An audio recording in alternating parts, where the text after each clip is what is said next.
Politikisht e rëndësishme, por ekonomikisht nuk mund të presim bum, sepse Maqedonia nuk ka një shkallë të madhe të shkëmbimit tregtar me SHBA-t. Këto janë reagimet e një pjesë të ekonomistëve për kornizën për marrëveshjen e ardhshme për tregtitë të drejtë dhe reciproke midis Maqedonisë dhe SHBA-ve. Sipas disa prej tyre, ajo ka më shumë peshë politike se sa ekonomike dhe në të ata shohin një asimetri, jo reciprocitet. Македонија, ако ги укине сите американски индустријски и земјоделски производи, а сад дури да ја задржи стапката од 15%, формално би рекло не е тоа реципроцитет, тоа некоја асиметричност на пазарот, но како и да е, немаме некој голем ефект.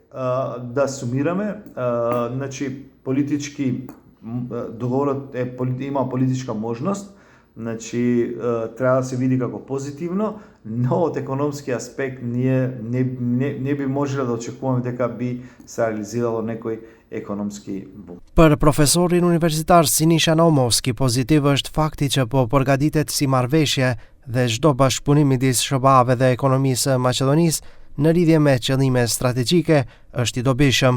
Sipas tij, pas nënshkrimit të marrëveshjes, do të dimë cilat janë ato dispozita kyçe lidhur me produktet që tani paralajmërohen si ulje nga 15% tatim doganor.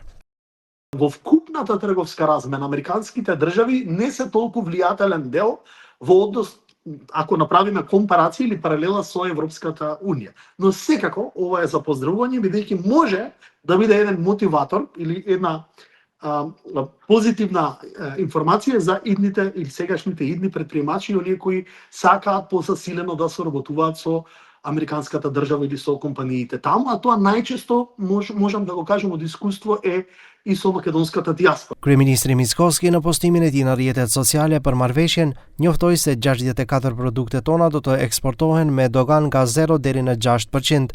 Ndryshe, sipas të dhënave më të fundit të disponueshme për vitin 2024 nga statistikat shtetërore, shkëmbimi tregtar total midis Maqedonisë dhe SHBA-s është rreth $314.2 milion, eksporti është rreth $118 milion dhe shënohet deficit në shkëmbim.